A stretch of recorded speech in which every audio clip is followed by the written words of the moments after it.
Bismillahirrahmanirrahim. I am Mohammad Bilal from Superior Group of Colleges, Dera Ghazi Khan campus. Dear student, आज हम ICS second year chapter 3 database design process को discuss करेंगे, जो कि इस week का third lecture. हमारे पास जो टॉपिक है आज का वो है component of logical model. Last lecture में हमने कंपोनेंट ऑफ लॉजिकल मॉडल को डिस्कस किया था। इसकी कुछ रिमेनिंग जो टर्म्स थी उनको आज डिस्कस करना है। तो उसमें जो हमारे पास फर्स्ट वन है वो है represent relationship. Each relation in ER diagram must also be presented in a relational model. Each relationship in ER diagram, ER diagram में मौजूद हर relationship must also be represented in a relational model. ज़रूरी है कि relational model में उसको represent किया गया हो। मस्ट आल्सो बी रिप्रेजेंटेड, उसको रिप्रेजेंट किया जाता है रिलेशनल मॉडल में। The representation depend on the nature of relationship. Representation किस पे डिपेंड कर रही है? रिलेशनशिप की नेचर पर। अब इसमें हमारे पास दो पॉइंट्स हैं। इन दो पॉइंट्स को आपने ज़रा गौर से सुनना है। इन सम केसेस, कुछ केसेस में a relationship can be created between two relation.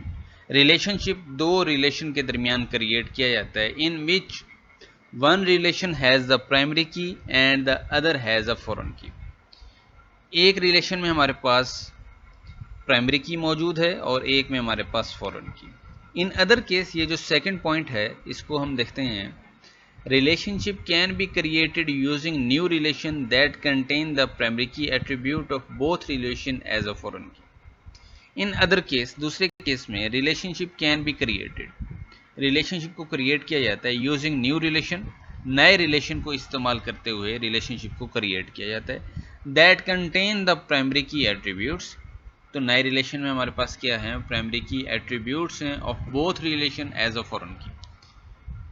दोनों रिलेशन में हमारे पास प्राइमरी की एट्रीब्यूट्स मौजूद हैं एज अ फॉरेन की के तौर पे। Merge the relation.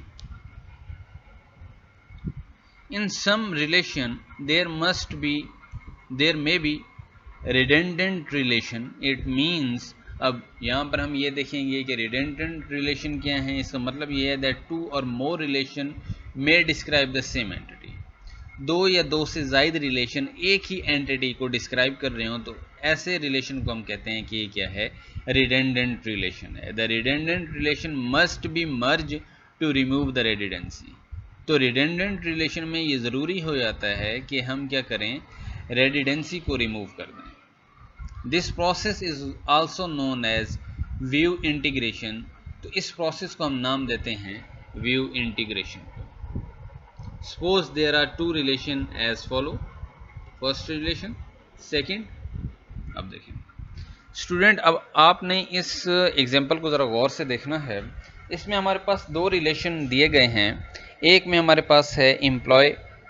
तो एम्प्लॉय वन हमारे पास क्या है? एक एंटिटी है। तो इस एंटिटी से रिलेटेड हमारे पास जो एट्रीब्यूट्स, जो फील्ड्स दी गई हैं वो है employ ID, name, address and phone. और दूसरा हमारे पास जो रिलेशन है वो है एम्प्लॉय टू का।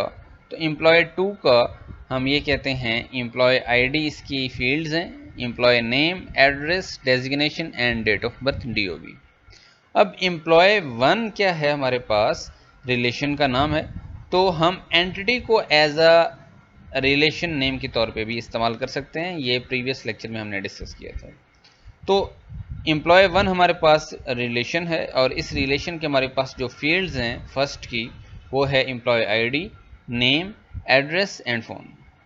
सेकंड जो रिलेशन है, सेकंड रिलेशन में हमारे पास जो रिलेशन है एम्प्लॉय टू का, उसमें हमारे पास जो फील्ड्स हैं वो हैं employ ID, name, address, designation and date of birth. The above table employ one and employ two describe the same entity employ.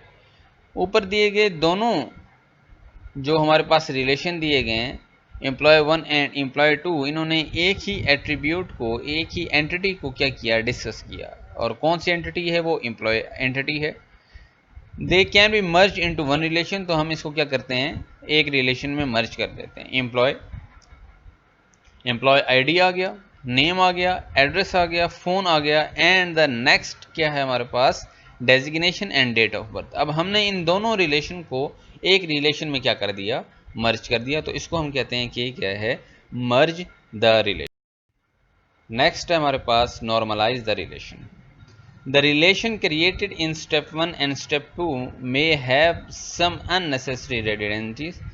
तो relation created in step 1 and step 2, तो step 1 और स्टेप 2 में जो relation create किया जाता है उसमें हमारे पास अननेसेसरी रेडिडेंसी मौजूद होती है, सम सर्टन और error arise while updating this relation. तो हम जब इन रिलेशन को क्या करते हैं, अपडेट करते हैं, तो हमारे पास कुछ एरर अकर होते हैं। The process of normalize refine these relation to avoid this problem. तो नॉर्मलाइजेशन के प्रोसेस में हम इन तमाम एरर्स को और इन तमाम हमारे पास जो लाइक एज प्रॉब्लम्स आ रही हैं उनको हम क्या करते हैं, रिफाइन करते हैं, नॉर्मलाइज द रिलेशन। तो स्टूडेंट इसमें हमने कंपोनेंट ऑफ लॉजिकल मॉडल के नेक्स्ट जो हमारे पास स्टेप्स थे उनको डिस्कस किया।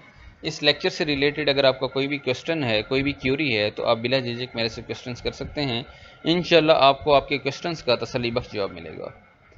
आपसे इंशाल्लाह नेक्स्ट लेक्चर में मुलाकात होगी, तब तक के लिए इजाज़त दें, अपना ख्याल रखिएगा, अल्लाह हाफ़िज़।